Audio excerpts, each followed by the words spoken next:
Estivemos no Senap para entrevistar o professor Nilson, que vai falar sobre a função do administrador. Para conhecermos melhor então o professor Nilson, a nossa colega Tatiane vai apresentar o seu currículo. Nilson Farias, empresário, pós-graduado em consultoria empresarial, planejamento estratégico, planejamento gerencial, escritor, tendo publicado 6 livros na área contábil e administrativa.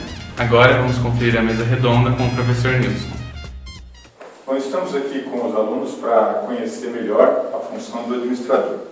Em primeiro lugar, Simone, Tatiane, Bárbara e Ricardo, a grande função do administrador, como vocês já têm material que foi passado para vocês, uma das grandes funções do administrador é planejar. Se a gente pedir qual que é a primeira função do administrador, é planejar uma empresa.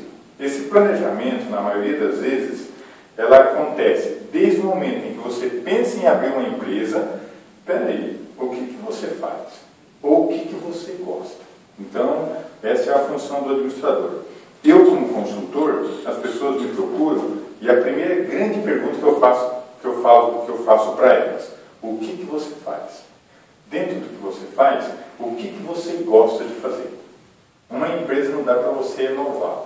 Então, uma das funções do administrador é planejar uma empresa, do começo ao fim. O administrador, ele tem que ter aquele olho de águia. Assim como o contador vai só fazer a contabilidade, o profissional de marketing só marketing, o profissional de controladoria só controladoria, o RH só RH, mas o administrador geral, ele tem que ter esse olho geral da empresa. Ele tem que estar no comando geral, compreender de tudo um pouco, e esse pouco tem que ter um pouco de eficiência. Então vamos lá. Primeiro, planejar. Segundo, organizar a empresa. E uma terceira função do administrador que eu coloquei aqui para vocês é dirigir e controlar. Controlar o quê? Controlar pessoas, controlar situações, controlar fluxo de caixa, controlar linha de produção, controlar entrada e saída, se essa empresa é uma empresa nacional, se é uma multinacional, se é uma transnacional, ou se é uma microempresa, se é o boteco do tio Zé, né? Também tem esse detalhe. Então, a função da empresa é uma função bastante ampla. A função do administrador é uma função bastante ampla. Ela não é uma função simplesmente restrita. Então, na maioria das vezes, a gente está acostumado com o administrador, que ele está lá num canto de uma empresa, ele é um administrador, mas ele está administrando recursos humanos, ele está administrando a parte financeira, ele está administrando a gerência de projeto. Não, o administrador de verdade, ele tem que estar bem atento a todas essas situações que a empresa se envolve. Vocês têm alguma pergunta, querem fazer? Como que é o planejar da empresa?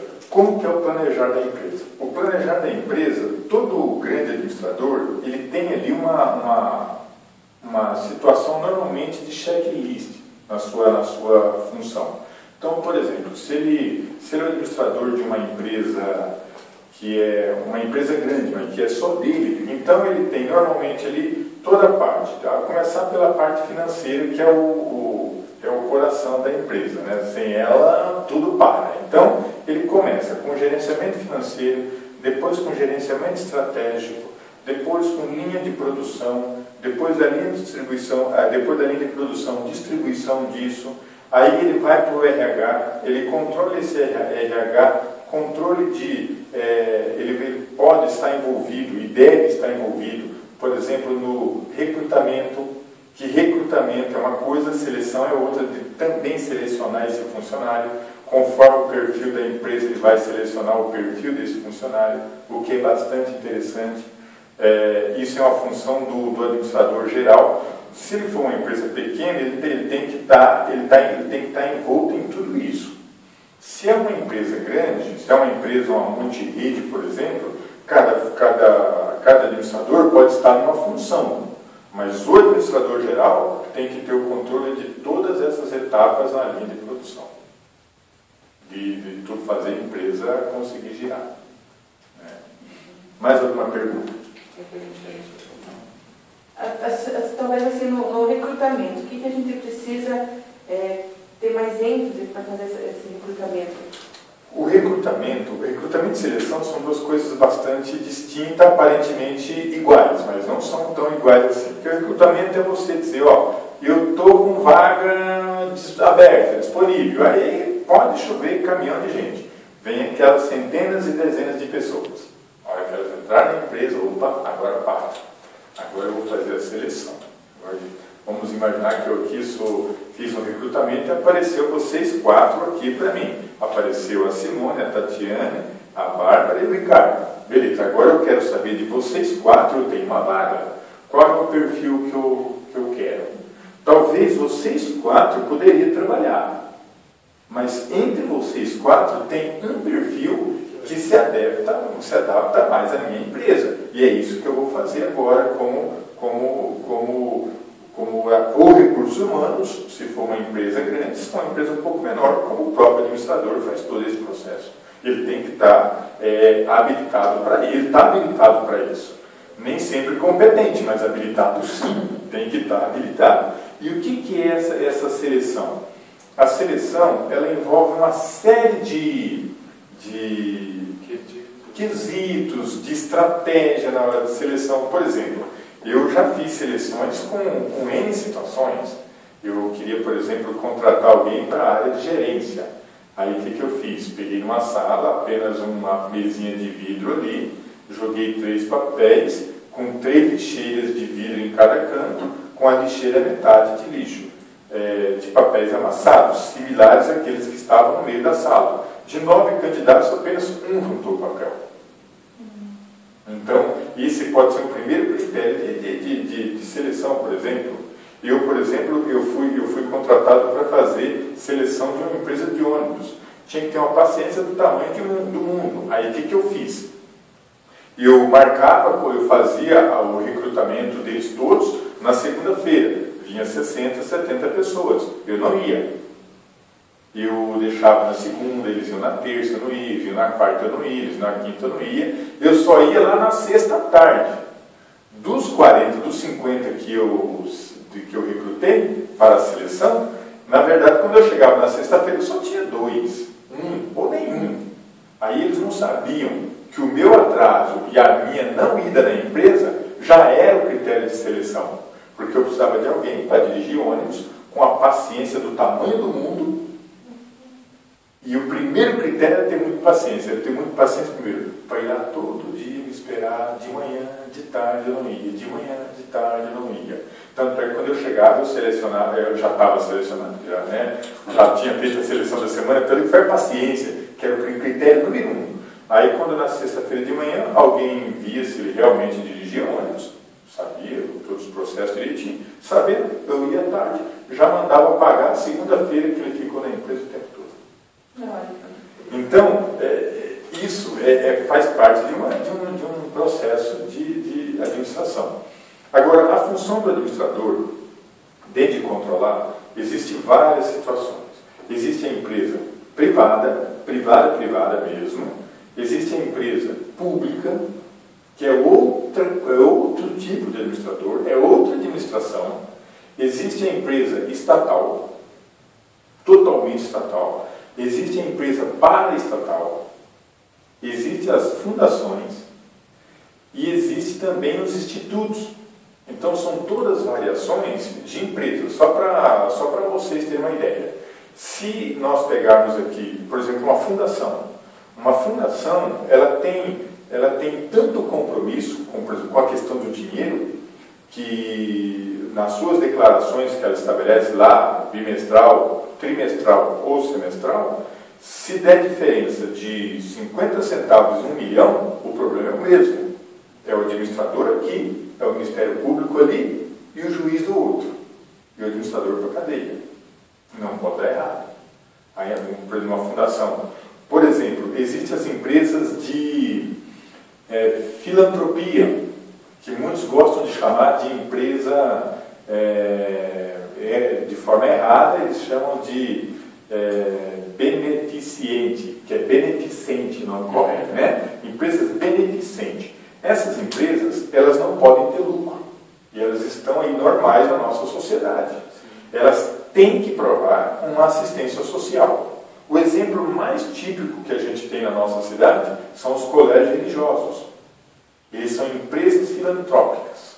Eles têm todo um controle. Por exemplo, não pode entrar nada pirata num colégio, por exemplo, religioso, mesmo porque ele vai ter que declarar tudo isso. Você jamais vai trabalhar no colégio religioso sem estar devidamente registrado, sem estar devidamente todos os procedimentos feitos, porque senão você não consegue trabalhar, porque ela é uma empresa filantrópica. Ela tem que dar todas as suas provas para o governo das suas ações e das suas reações. Eu acho interessante, professor, porque nós vamos ter uma base na faculdade, né, do que é todas essas funções, né? Mas a gente sabe muito bem que quando a gente chegar no mercado de trabalho, vai exigir um pouco mais da gente, né? E de que maneira nós podemos, assim, nos aperfeiçoar para nos sentirmos totalmente preparados para assumir realmente uma empresa? Olha, segundo o relatório de Lugano, que Lugano é uma região da Inglaterra, o mundo está evoluindo 500 anos em 5. Então, se nós voltarmos 5 anos atrás, seria como se o mundo, há 5 anos atrás, estivesse há 500 anos atrás. Nós estamos em evolução numa situação veloz, muito rápida. Então, eu diria o seguinte: tudo que você está aprendendo hoje na faculdade não vai servir, talvez, para a empresa que você vai trabalhar. Pô, mas então por que eu estou fazendo faculdade? Você está fazendo faculdade para você pegar a base, construir uma base teórica, uma base de estrutura, para que quando você tiver os problemas das empresas, você tenha a base e consiga dar o trampolim e sustentar e subir. Então, por exemplo, aí a sua pergunta é respondendo ela objetivamente. Como que nós podemos nos preparar hoje para ser futuros e bons administradores nas empresas? Só tem uma maneira, que é aquela: estudando, pegando bem as fundamentações de cada disciplina e só. Apenas estudando, seguindo um pouco a orientação dos professores, que você será uma ótima administradora. Por quê? Porque tudo que nós estamos aprendendo hoje em administração vai mudar muita coisa. A base nunca vai mudar. É aí que está a sua preparação. Então, quando tiver a disciplina de marketing, você não precisa se preocupar tanto com o marketing que a empresa X, que a empresa Y está fazendo. Não precisa se preocupar tanto com ela. Se preocupe com a base, com a construção teórica da base. Se você pegar, por exemplo, os 4 P's, que agora já está em 6, tá? Pega os 4. Estude bem os 4 P's. Pronto. Fundamente-se bem neles e boa. Essa é a disciplina de administração, de marketing. Se você pegar lá a disciplina, por exemplo, de recursos humanos, aprenda bem como fazer a folha de pagamento, calcular o 13º, calcular descanso remunerado, calcular adicional noturno, insalubridade, periculosidade, essas coisas todas. Essa base aqui, essa base não vai mudar. Essa base vai ser sempre essa base. Quando vocês forem para as empresas, com certeza terão outras situações bem mais arrojadas. E talvez tudo isso estará online no computador. Mas se você não souber fazer a base, fica muito difícil. Então, qual que é a história? Qual que é a grande dica que a gente dá até como empresário? É que você aprenda a base. Porque quando eu pego um funcionário lá da minha empresa, que ele sabe a base e pronto, é questão de 2, 3 meses ele está preparado. Agora, quando eu pego um funcionário que ele pode ser esperto do jeito que for, Ricardo, se ele não tiver a base, não dá certo. Não vai dar certo. Então, Simone, né? Então, Simone, a minha grande dica é: estude a base de cada disciplina. O que essa disciplina quer de você? Acho que esse é o grande... E aí os professores fazem isso de forma muito disfarçada na faculdade. No primeiro dia de aula, eles falam: a ementa dessa disciplina é essa. Aquela ementa é aquilo lá que você tem que saber. Só aquilo. Que normalmente é 3, 4 linhas. Não é muito mais que isso, você pode ter certeza. Pega na faculdade que vocês estudam, pede a ementa da disciplina. É 3, 4 linhas, no máximo 5. É aquilo que você tem que saber. Se você chegar no final da disciplina e fizer uma grande pergunta, e essa grande pergunta for aquelas 4, 5 linhas, e você souber dissertar sobre aquelas 4 linhas com clareza, perfeito, fechou. Então, então você diria que o diferencial que o mercado busca é ter uma base bem complexa. Bem completa, uma base bem estruturada. Eu acho que é isso que o mercado precisa de nós. Porque, veja bem, se você falar, mas olha, eu fui contratado por um banco. Se você entrar dentro de um banco hoje, você não sabe apertar nenhuma tecla daquela. Com certeza. E a coisa é tão veloz que eu estava olhando esses dias aqui numa consultoria que eu fiz, os bancários que foram demitidos ou que saíram do banco há 8 meses atrás, eles não conseguem chegar no banco mais, abrir o caixa e tocar o caixa. Mudou isso de 8 meses para cá. Agora, se o administrador tiver a base fundamentada ali, que ele aprende todas as interfaces de TI, que é, né, tecnologia da informação, não vai sem problema nenhum. Ele precisa dessa base. Tá bom? Tem uma coisa que a faculdade também precisa, a gente precisa, como professor universitário, passar para o aluno, e o administrador tem que estar atento a isso, a ética. A ética hoje é o grande chavão também que tem que estar em voga e contempla a formação de um bom administrador. E do dirigir, professor? O dirigir é uma situação mais tranquila, porque o dirigir, como o próprio nome diz, imagina um carro, você tem que dirigir um carro. Só que dirigir aparentemente é muito fácil. E é fácil. Dirigir é a coisa mais simples que tem, porque simplesmente você está ali, a coisa vai, a empresa vai. A empresa ela vai por si só. Assim como um carro quase vai por si só. Só que daí qual que é o grande lance do administrador? O administrador tem que estar muito atento no seu dirigir na hora que der um problema. É mais ou menos assim, quer ver? Ó, eu sei dirigir uma empresa maravilhosamente bem. Você me contrata, eu vou, tal. Daí 2 meses se estoura um pipoco na empresa. É aí que você vai saber se realmente você dirigir a empresa. Porque dirigir um carro é fácil. Eu quero ver na hora que surge uma emergência. Eu quero ver na hora de ultrapassar se aparecer outro carro contrário. E esse carro contrário são os problemas da empresa. Então, por exemplo, imagine você que de repente você entra numa empresa, começa a dirigir uma empresa e de repente do nada chega uma situação dizendo assim, olha, um assalto, por exemplo. Aconteceu um assalto na empresa, como é que você reage? São as situações de emergência de você estar dirigindo uma empresa. Você reage, não reage. Acontece uma situação, por exemplo, você descobre que você contratou, por exemplo, alguém de má índole, como você vai demitir essa pessoa. É simples, é muito simples a questão de dirigir. Você contrata a pessoa e fala assim, ó, o administrador chega e fala, Nilson, agora, pela manhã, você me dá a conta para a Bárbara. E aí? É eu chegar, chamar a Bárbara, e como que eu vou falar com a Bárbara? É aí que está o dirigir a empresa. Dirigir é fácil. O problema são as situações que acontecem no dia a dia, aquelas peculiaridades, eu vou dirigir uma escola, uma empresa, uma escola. Aí, uma escola, imaginando uma escola de ensino médio. Aí chega o coordenador do curso e diz, ô Nilson, diretor, tem um aluno com 38 na sala. E agora? Ah, tá, não é só um 38, tá? A gente gostaria de avisar que há 30 dias atrás ele matou um cara. Então, seja, olha só, e daí, como é que você... Aí entra a grande habilidade do administrador, que é ele saber resolver estes problemas.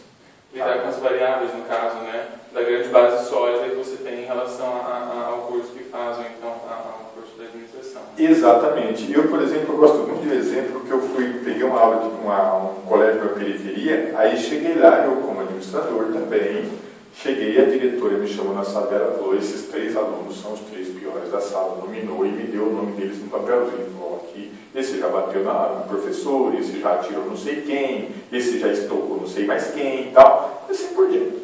Entrei na sala, quem é o fulano tal? Tu já deu risada, né? Busca meu casaco, ela bate na sala da diretora, fala assim, tal, você me faz isso para mim, e dei atividade para eles. Eram 2 aulas, tinha aula, tinha intervalo. Aí tinha outra aula. Mandei que eles ficassem na sala. Eles ficaram. A sala inteira ficou me esperando no corredor que eu ia apanhar, né? Que eu ia dar uma bronca neles, eles iam me bater, lógico, né? Não, fiz uma parceria com eles. Eles cuidam da metade da sala para lá e eu cuido da metade da sala para cá. E para selar esse nosso parque, nós vamos tomar um refrigerante agora no intervalo. E por mim, pronto, ganhei os meninos para o resto do curso. Todo mundo passava na minha aula, todo mundo quieto. Paulo, professor Wilson, cala a boca, ele quer a aula. Então, isso é se administrar. Porque eu posso bater de frente com eles? Tecnicamente, não. Eles nem fizeram nada para mim. Como é que eu vou falar alguma coisa? Como é que eu vou dar alguma bronca? Como é que eu vou já chegar batendo de frente com os meninos? Não posso. O que eu faço com eles? Trago eles para mim. Eu acho que essa é uma função do administrador. É saber peneirar a situação, saber filtrar ela e saber sair dela sem grandes traumas. Acho que essa é uma função muito interessante. Isso é junto com o dirigir. Isso é o dirigir. Isso é dirigir. Isso é dirigir com habilidade. Dirigir com habilidade. Porque, por exemplo, você está dirigindo aqui, eu estou indo na BR normal, está maravilha, tá, daqui a pouco vai chover, daí entra a minha habilidade de dirigir bem na chuva. Já que o meu carro roda, saber que nos primeiros 30 quilômetros que eu peguei chuva, que eu estava sol, eu não posso apertar o carro acima de 100 por hora, porque tem a dilatação dos pneus, vai rodar, a primeira posta lá que pega ele vai girar, e assim por diante. Então, essa habilidade a gente tem que ter. Essa base, mas essa base teórica, eu peguei ela dirigindo, estudando e vendo. É esse estudo que o administrador tem que fazer. Ele anda junto com o controle, né? Também entra junto com o controle, que o controle é um pouco disso também que eu vim falando até aqui. Quem é o técnico e quem é o administrador? O técnico é tão somente quando eu preciso de um trabalho onde eu não preciso de tomada de decisão, eu chamo o técnico. Então eu preciso de um trabalho de administração, mas eu não preciso de alguém para tomada de decisão. Eu já tenho alguém. Entra o técnico. O técnico, então, ele vai fazer o controle? Ele é um operacional. Um operacional que pode fazer o controle também, mas ele é muito mais operacional e controle, e também pode dirigir, pode, mas o técnico, ele não deve Autonomia da decisão. isso, ele não tem essa autonomia, ele não foi preparado para a tomada de decisão. Já o administrador, sim, o administrador foi preparado para a tomada de decisão.